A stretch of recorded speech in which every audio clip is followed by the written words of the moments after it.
जय गणेशाय नमः भक्तों। ससुराल में राज करने के लिए ही जन्म लेती है यह चार नाम वाली लड़कियां। क्या आपका भी नाम है इनमें से? है जानिए इस वीडियो में, इसके साथ हम जानेंगे भगवान श्री कृष्ण द्वारा बताए गए कुछ ऐसे वास्तु नियमों के बारे में जो अगर आपके घर में भी अपना लिया जाए तो घर से सभी वास्तु दोष दूर होते हैं। तो पूरी जानकारी के लिए इस वीडियो को अंत तक जरूर देखिएगा। दोस्तों, सच्ची श्रद्धा से इसमें जरूर लिखें जय श्री कृष्णा, राधे राधे। दोस्तों, ससुराल में राज करने के लिए जन्म लेती है यह चार नाम वाली लड़कियां। दोस्तों, आज की इस वीडियो में हम आपको ऐसी चार नाम वाली लड़कियों के बारे में बताने जा रहे हैं जो कि ससुराल में हमेशा ही राज करती है। इनके भाग्य में हमेशा से ही राज, सुख, संपत्ति, धन, दौलत, रुतबा होता है। तो कौन सी हैं वह चार नाम वाली लड़कियां? आइए इस वीडियो के माध्यम से जान लेते हैं, लेकिन उससे पहले हम जानेंगे कुछ ऐसे महत्वपूर्ण वास्तु के नियम के बारे में जो स्वयं भगवान श्री कृष्ण ने युधिष्ठिर को बताए थे। तो दोस्तों, चलते हैं और सुनते हैं गुरु जी से कि वह क्या कहते हैं इसके बारे में। जिन घरों में महिलाएं इन नियमों का पालन करती हैं तो ऐसे घर में सदा ही मां लक्ष्मी का वास होता है और ऐसे घर में सुख, शांति, परिवार के सदस्यों के बीच प्रेम सदा ही बना रहता है। इसलिए आप भी वास्तुशास्त्र के इन महत्वपूर्ण नियमों का पालन अवश्य ही करें। वास्तुशास्त्र के अनुसार घर में सकारात्मक ऊर्जा अधिक होना आवश्यक है। श्री कृष्ण कहते हैं कि जहां पर स्त्री का सम्मान नहीं होता उस कुल का विनाश होता है। वह कुल को दरिद्रता का सामना करना पड़ता है, क्योंकि देवी लक्ष्मी ऐसे घर में एक क्षण भी नहीं रहती। तो चलिए जान लेते हैं भगवान श्री कृष्ण ने बताए हुए महत्वपूर्ण वास्तु नियमों के बारे में। लेकिन उससे पहले दोस्तों, आपसे रिक्वेस्ट है कि वीडियो को लाइक करें। दोस्तों, पहली बात, श्री कृष्ण कहते हैं कि प्रत्येक व्यक्ति के घर में यह 5 चीजें दूध, दही, घी, गंगा जल और शहद अवश्य ही होने चाहिए। जिस घर में भी है यह होता है, वहां पर कभी भी दरिद्रता नहीं आती है। इन चीजों को सबसे अधिक पवित्र माना गया है। दूसरी बात, घर के प्रत्येक सदस्य को खासकर बड़ी एकादशी के व्रत का अवश्य ही पालन करना चाहिए। एकादशी के दिन घर में किसी भी प्रकार का अनिष्ट कार्य ना करें। एकादशी का व्रत सभी व्रतों में श्रेष्ठ है, इसीलिए इस दिन घर की शुद्धता बनी रहनी चाहिए। जिस घर की स्त्री एकादशी के व्रत का पालन करती है उस घर में लक्ष्मी सदा ही निवास करती है। तीसरी बात, शाम के समय घर में मां लक्ष्मी का आगमन होता है। आप इस समय पर घर का मुख्य द्वार और खिड़कियां खुली रखनी चाहिए। रोज शाम को चाहे 5 मिनट के लिए ही सही, लेकिन आपको अपने सभी खिड़कियां और दरवाजे खुले रखने चाहिए। शाम के समय घर के मुख्य द्वार पर घी का दीपक अवश्य लगाना चाहिए। दीपक जलाते समय इस बात का ध्यान रखें कि दीपक के नीचे थोड़े अक्षत अवश्य रखनी चाहिए। शाम के समय घर के आंगन में पानी का छिड़काव करें। रंगोली बनाकर देवी लक्ष्मी का स्वागत करने से मां लक्ष्मी प्रसन्न होकर आपके घर में प्रवेश करती है। इसलिए आपको सुबह के समय या शाम के समय अपने घर के मुख्य द्वार पर रंगोली जरूर बनानी चाहिए। चौथी बात, घर के मुख्य द्वार पर स्वास्तिक का चिन्ह बनाना चाहिए। स्वस्तिक अत्यंत शुभ चिन्ह है। यह घर को बुरी नजर से बचाता है तथा घर में नकारात्मक शक्तियां प्रवेश नहीं कर पाती हैं। पांचवी बात, हफ्ते में एक बार नमक के पानी से घर में पोछा लगाना चाहिए। नमक नकारात्मक शक्तियों को सोख लेता है और घर का वातावरण पवित्र करता है। स्नान करते समय भी पानी में थोड़ा सा नमक मिलाकर स्नान करना चाहिए, इससे तन की शुद्धि होती है। छठी बात, रोजाना चींटियों को शक्कर मिला हुआ आटा डालना चाहिए। इससे व्यक्ति की कुंडली के दोष दूर होते हैं। 7वीं नियम की बात करें तो कुल देवी अथवा कुल देवता के वार के दिन घर में उनके नाम का दीपक लगाना चाहिए। जैसे अगर आपके कुल देवता महादेव है तो सोमवार का दिन महादेव का दिन होता है। ऐसे में सोमवार को विशेष महादेव के नाम का एक दीपक अपने घर के मुख्य द्वार पर रखें। आप तेल का दीपक भी लगा सकते हैं। महादेव आपके घर पर अपनी विशेष कृपा बरसाएंगे तो इसी तरह से यह उपाय आप अपने कुल देवता या कुल देवी के लिए कीजिए। इससे कुल देवता प्रसन्न होते हैं और घर के सदस्यों पर अपनी कृपा दृष्टि बनाए रखते हैं। 8वीं बात, किसी भी विशेष त्योहार या शुभ मुहूर्त पर काले तिल लेकर अपनी मुट्ठी में 3 बार फूंक मारना है। अब इन काले तिल को आप अपने घर की छत पर डाल दीजिए। इससे नकारात्मकता नष्ट होती है। घर पर अगर किसी की कुदृष्टि हो तो वह भी दूर हो जाती है। आपके शत्रु कुछ भी आपका बिगाड़ नहीं पाएंगे। भक्ति तिल की उत्पत्ति भगवान विष्णु के मैल से हुई थी, इसीलिए इसमें बहुत शक्ति होती है। श्री कृष्ण कहते हैं, द्वार पर आई गौ माता और द्वार पर आए कुत्ते को रोटी आवश्यक खिलाए और पशु पक्षियों के लिए घर की छत पर अथवा बालकनी में पानी और खाद्य पदार्थ अवश्य रखें। 10वीं बात, घर के रसोई घर में नित्य 1 लोटे में पानी भरकर रखें और सुबह इस पानी को पेड़ पौधों में डाल दें। इससे सभी प्रकार के वास्तु दोष नष्ट होते हैं। तो दोस्तों, यह तो थी वह महत्वपूर्ण बात है जब भगवान श्री कृष्ण ने सुख समृद्धि के लिए बताए। आइए अब जानते हैं कौन से वह 4 नाम हैं जो अगर किसी भी महिला के हो तो ऐसी महिला करती है ससुराल पर राज। दोस्तों, शादी के बाद जब भी कोई लड़की अपने ससुराल जाती है तो उसे कई प्रकार के नियम कायदों का पालन करना पड़ता है। उसे अपने ससुराल के लोगों के अनुसार स्वयं को ढालना पड़ता है। हर घर का रहन सहन और उसमें रहने वालों की सोच बिल्कुल अलग होती है। ऐसे में इतने सारे लोगों के बीच जब एक लड़की बहू बनकर आती है तो उसे ही स्वयं के घर के माहौल के अनुसार ढालना पड़ता है। हालांकि कि सभी लड़कियां ऐसा नहीं करती, बल्कि कुछ लड़कियां तो इतने माहिर होती हैं कि ससुराल जाकर बाकी सबका रहन सहन ही बदल देती है और खुद अपने गोली चलाकर घर पर राज करती है। दोस्तों, ससुराल जाकर सब कुछ अपने हाथों में कर लेना भी एक कला है जो सब में नहीं होती। ऐसे में आज हम आपको इस वीडियो के माध्यम से उन 4 नाम वाली लड़कियों के बारे में बताने जा रहे हैं जो कि अपने ससुराल पर राज करने के लिए ही जानी जाती हैं। दोस्तों, इन लड़कियों में कुछ ऐसी खास बातें होती हैं जिसके कारण ससुराल में सिर्फ इनकी ही चलती है और यह अपने हुनर के चलते घर को बहुत अच्छे से संभालती भी है। दोस्तों, नंबर 1, कमला नाम वाली लड़कियां, यानी क अक्षर की लड़कियां। जी हां दोस्तों, यह नाम वाली लड़कियां बहुत ही चालाक होती हैं। इन्हें दूसरे लोगों का दिल जीतना या उनसे अपनी बात मनवाना बहुत अच्छे तरीके से आता है। यह जब अपने ससुराल जाती है तो अपनी मीठी मीठी बातों से सबको अपनी ओर कर देती है। इसके बाद हर कोई इन्हीं की तारीफ करता है और इनके खिलाफ भी नहीं जाता। दोस्तों, इनकी यह कला इन्हें ससुराल में सबका फेवरेट बना देती है और यह वहां आराम से राज करती है। नंबर 2, लीला नाम वाली लड़कियां। नाम वाली लड़कियां भी बहुत ही हुनरमंद होती हैं। यह अपने हुनर से ससुराल वालों को खुश कर देती है। इनकी खूबियों को ससुराल के लोग भी नजरअंदाज नहीं कर पाते। इस प्रकार सबके मन में इनके लिए एक इज्जत बनी रहती है। इनके घर में आने से ससुराल वालों का सीना गर्व से चौड़ा हो जाता है। इसी कारण लीला यानी अक्सर वाली लड़कियां भी अपने ससुराल पर सम्मान के साथ राज करती हैं। नंबर 3, वाली लड़कियां।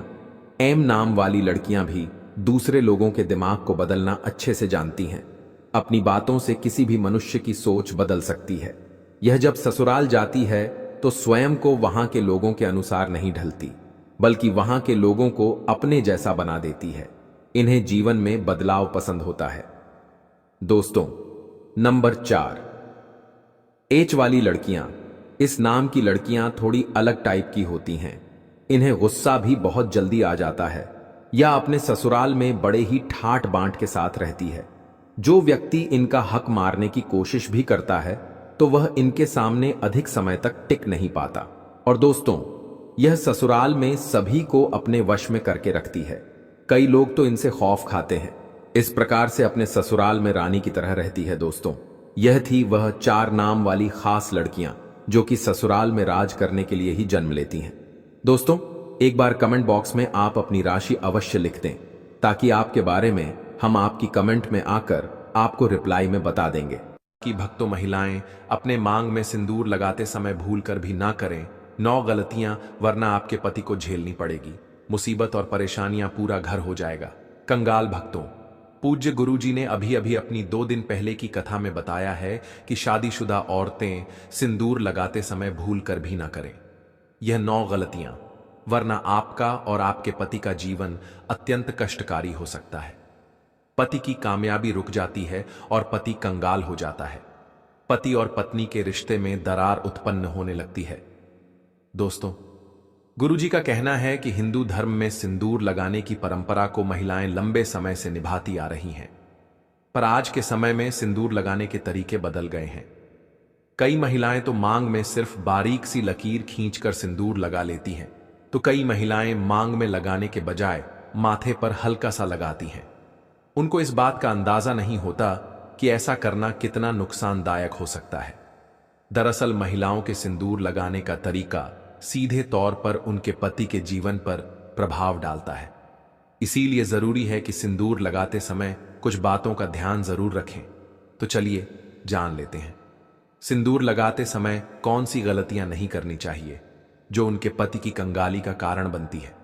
दोस्तों, सुहागिनों की निशानी उसका मांग का सिंदूर और उसके हाथ की चूड़ी है। दोस्तों, एक औरत कितना भी सच संवर जाए, लेकिन इन चीजों के बिना सुंदर नहीं दिख सकती, क्योंकि यह एक महिला के सुहाग की निशानी होती है। अगर महिला इन चीजों के प्रति सजग नहीं रहती है तो उसके पति की जान भी जा सकती है। जी हां दोस्तों, आपने बिल्कुल सही सुना। मांग का सिंदूर, हाथों की चूड़ी, गले का मंगलसूत्र महिला के सजने की वस्तु नहीं है। यह वस्तु उसके पति की लंबी आयु के लिए होती है। लेकिन आज के बदलते आधुनिक युग में महिलाओं ने इन सब चीजों को फैशन की वस्तु बना ली है, लेकिन ऐसा नहीं करना चाहिए। यदि आप लोग भी मांग में सिंदूर लगाते समय कुछ गलतियां करती हैं, तो यह आपके पति के लिए अच्छा नहीं है और यह धन हानि का कारण भी बन सकता है। हमारे हिंदू धर्म में 16 श्रृंगार का बहुत ज्यादा महत्व बताया गया है। जब भी किसी शादीशुदा महिला की बात आती है, तब 16 श्रृंगार में से सबसे ज्यादा सिंदूर ही मायने रखे। पौराणिक कथाओं के अनुसार ऐसी मान्यता है कि सिंदूर ही किसी सुहागन की पहचान होती है। हिंदू शादियों में सिंदूर की रस्म बेहद खास होती है और शादी के दिन के बाद से महिलाएं रोज अपने पति की दीर्घायु की कामना में अपने मांग में सिंदूर भरती हैं। सिंदूर के बिना किसी की शादी तक भी नहीं हो सकती है, लेकिन सिंदूर लगाते समय कुछ बातों को ध्यान रखना जरूरी होता है। ऐसा माना जाता है कि यदि महिलाएं सिंदूर लगाते समय कुछ गलतियां करती हैं, तो यह पति के जीवन में दुर्भाग्य का कारण भी बन सकती है। मान्यता है कि यह गलतियां पति को कंगाल तक बना सकती हैं। सिंदूर, जिसे कुमकुम के नाम से भी जाना जाता है, इसे मुख्य रूप से विवाह का प्रतीक माना जाता है। ऐसा माना जाता है कि हिंदू शादी की रस्म तभी पूरी होती है जब वर मंडप में वधू की मांग में सिंदूर लगाता है। सिंदूर को विवाह का प्रतीक माना जाता है। विवाहित महिलाएं अपने माथे के बीच से सिर के मध्य तक बालों के बीच में सिंदूर लगाती हैं।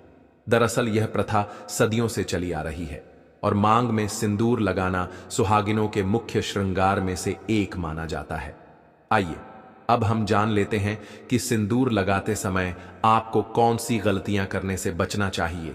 लेकिन उससे पहले, अगर आप भी चाहते हैं कि लक्ष्मी माता का आशीर्वाद आप पर बना रहे, तो इस वीडियो को एक लाइक करें और आपके अपने चैनल द संध्या वॉइस को सब्सक्राइब कर लें और कमेंट बॉक्स में जय लक्ष्मी माता जरूर लिखें।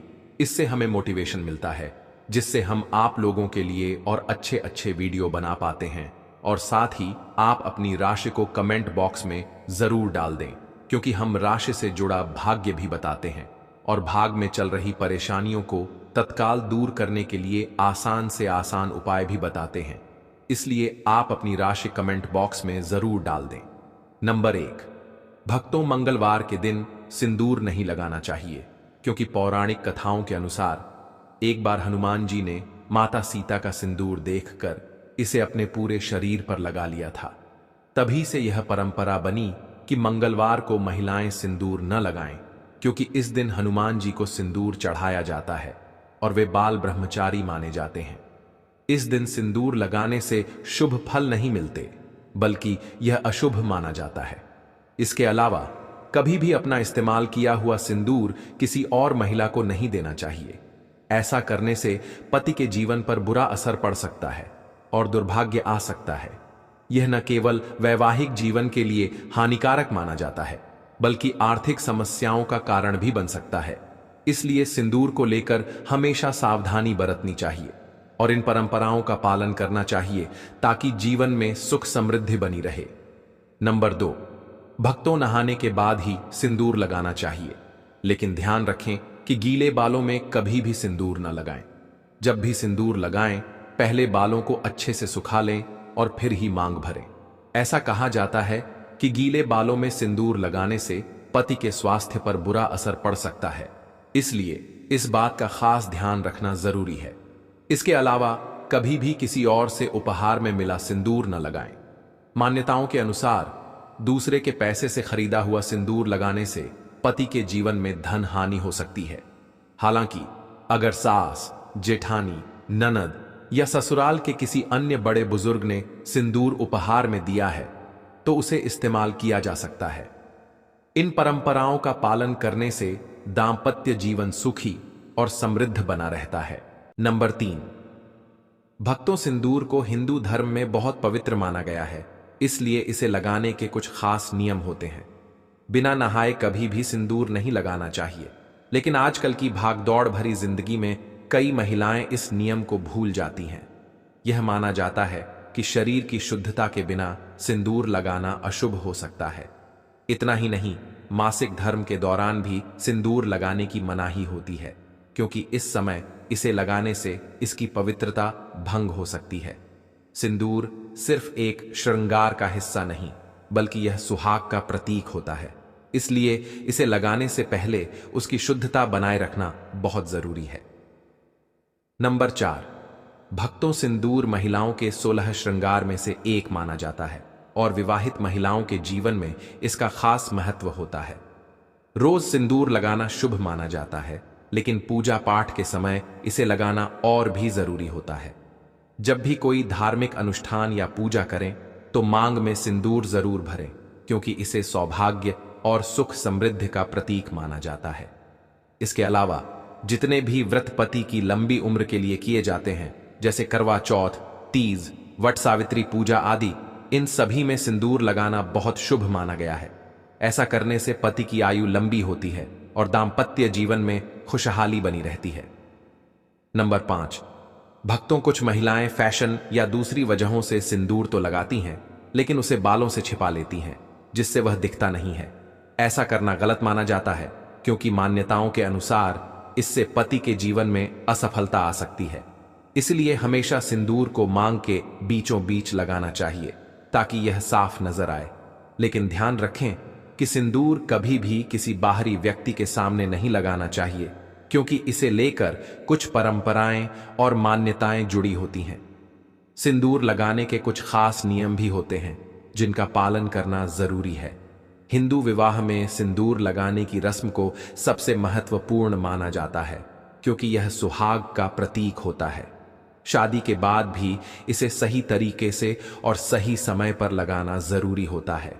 शास्त्रों के अनुसार कुछ खास दिनों में सिंदूर लगाने से बचना चाहिए, क्योंकि इन दिनों में इसे लगाने से अशुभ फल मिल सकते हैं। इसलिए जब भी सिंदूर लगाएं, उसकी पवित्रता और नियमों का ध्यान जरूर रखें ताकि दांपत्य जीवन सुखी और शुभ बना रहे।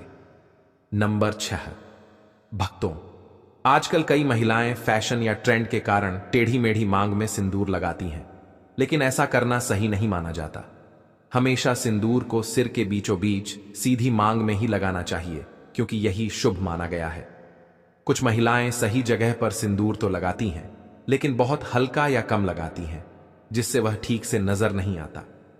मान्यताओं के अनुसार लंबी और भरी हुई मांग में सिंदूर लगाना अधिक लाभकारी होता है। यह पति पर आने वाली परेशानियों को दूर करता है और जीवन में सुख समृद्धि लाने में मदद करता है। इसलिए जब भी सिंदूर लगाएं, उसे पूरी श्रद्धा और सही तरीके से लगाएं ताकि उसका पूरा शुभ फल मिल सके। आइए अब हम जानते हैं कि सिंदूर लगाते समय किस दिशा की तरफ मुंह करके सिंदूर लगाना चाहिए, लेकिन उससे पहले अगर आप भी चाहते हैं कि लक्ष्मी माता का आशीर्वाद आप पर बना रहे तो इस वीडियो को एक लाइक करें और आपके अपने चैनल द संध्या वॉइस को सब्सक्राइब कर ले और कमेंट बॉक्स में जय लक्ष्मी माता जरूर लिखें। इससे हमें मोटिवेशन मिलता है जिससे हम आप लोगों के लिए और अच्छे अच्छे वीडियो बना पाते हैं। और साथ ही आप अपनी राशि को कमेंट बॉक्स में जरूर डाल दें, क्योंकि हम राशि से जुड़ा भाग्य भी बताते हैं और भाग में चल रही परेशानियों को तत्काल दूर करने के लिए आसान से आसान उपाय भी बताते हैं। इसलिए आप अपनी राशि कमेंट बॉक्स में जरूर डाल दें। हमारे हिंदू धर्म में वास्तुशास्त्र का बहुत महत्व है और यह हमारे जीवन की छोटी बड़ी हर चीज से जुड़ा हुआ है। ठीक वैसे ही सिंदूर लगाने के भी कुछ वास्तु नियम बताए गए हैं। ऐसा कहा जाता है कि महिलाओं को सिंदूर लगाते समय दक्षिण दिशा की ओर मुंह नहीं करना चाहिए, क्योंकि इससे जीवन में नकारात्मक असर पड़ सकता है। दक्षिण दिशा में मुंह करके सिंदूर लगाने से वैवाहिक जीवन में परेशानियां आ सकती हैं। इसलिए इसे लगाने के लिए पूर्व, उत्तर या पश्चिम दिशा का ही चयन करना चाहिए। सिंदूर का रंग मुख्य रूप से लाल होता है, जिसे शक्ति और ऊर्जा का प्रतीक माना जाता है। प्राचीन समय से ही इसे माथे के उस खास बिंदु पर लगाया जाता है जो शरीर की कई महत्वपूर्ण गतिविधियों को नियंत्रित करता है और हार्मोन संतुलन बनाए रखने में मदद करता है। सिंदूर को सुहाग का प्रतीक माना गया है और इसे लगाने से पति की लंबी उम्र और दाम्पत्य जीवन की मजबूती का आशीर्वाद मिलता है। इसीलिए जब भी सिंदूर लगाएं, उसके नियमों और महत्व को समझकर सही तरीके से लगाएं, ताकि जीवन में सुख समृद्धि बनी रहे। सुहागिन स्त्रियों के लिए सिंदूर का विशेष महत्व होता है और इसे सही समय और सही नियमों के अनुसार लगाने से जीवन में सुख समृद्धि बनी रहती है। धार्मिक मान्यताओं के अनुसार माता पार्वती भी भगवान शिव के लिए अपने माथे पर सिंदूर लगाती थीं। इसलिए उन्हें सिंदूर चढ़ाने की परंपरा है। कहा जाता है कि किसी भी पूजा पाठ या शुभ अवसर पर मांग में सिंदूर अवश्य लगाना चाहिए, क्योंकि यह पति की लंबी उम्र और वैवाहिक जीवन की खुशहाली का प्रतीक माना जाता है। करवा चौथ, वट सावित्री पूजा, हरितालिका तीज और अन्य ऐसे व्रत जो सुहागिन स्त्रियों के लिए विशेष महत्व रखते हैं, इन सभी अवसरों पर सिंदूर लगाना शुभ होता है। इसके अलावा रविवार, सोमवार और शुक्रवार के दिन भी मांग में सिंदूर भरना बहुत लाभकारी माना जाता है। ऐसी मान्यता है कि इन दिनों में माता गौरा को सिंदूर अर्पित करके फिर स्वयं मांग भरने से अखंड सौभाग्य का वरदान प्राप्त होता है। ऐसी मान्यता है कि इन दिनों में माता गौरा को सिंदूर अर्पित करके फिर स्वयं मांग भरने से अखंड सौभाग्य का वरदान प्राप्त होता है। यह न सिर्फ पति की लंबी उम्र और अच्छे स्वास्थ्य के लिए शुभ होता है, बल्कि दांपत्य जीवन में प्रेम और सुख समृद्धि को भी बनाए रखता है। हालांकि कुछ विशेष दिनों में सिंदूर लगाने से बचना चाहिए। शास्त्रों के अनुसार पीरियड्स के दौरान महिलाओं को सिंदूर नहीं लगाना चाहिए, क्योंकि इस समय शरीर को अशुद्ध माना जाता है और सिंदूर को अत्यधिक पवित्र माना जाता है। ऐसे में इस दौरान सिंदूर लगाने की मनाही होती है। इसके अलावा मंगलवार के दिन भी सिंदूर नहीं लगाना चाहिए, क्योंकि यह दिन हनुमान जी को समर्पित है और उन्हें बाल ब्रह्मचारी माना जाता है। इस दिन वे भक्तों से सिंदूर चढ़ाने की प्रथा स्वीकार करते हैं। इसलिए महिलाओं को अपनी मांग में सिंदूर लगाने से बचना चाहिए। अगर सुहागिन स्त्रियां इन नियमों का पालन करते हुए सिंदूर लगाती हैं, तो यह उनके जीवन में सकारात्मक ऊर्जा लाता है और उनके वैवाहिक जीवन को खुशहाल बनाए रखता है। धार्मिक मान्यताओं के अनुसार सही तरीके से लगाए गए सिंदूर का प्रभाव बहुत शक्तिशाली होता है, जिससे जीवन में सुख, समृद्धि और सौभाग्य हमेशा बना रहता है। दोस्तों, यह तमाम जानकारी जन रुचि को ध्यान में रखकर दी जा रही है। ज्योतिष और धर्म के उपाय को अपनी आस्था और विश्वास पर आजमाएं। हमारी वीडियो का उद्देश्य सिर्फ आपको बेहतर सलाह देना है। इस संदर्भ में हम किसी भी प्रकार का कोई दावा नहीं करते हैं। तो दोस्तों, आज की हमारी वीडियो आपको कैसी लगी, हमें कमेंट करके बताएं। अगर आपको हमारी वीडियो अच्छी लगी तो कमेंट बॉक्स में जय मां लक्ष्मी जरूर लिखें।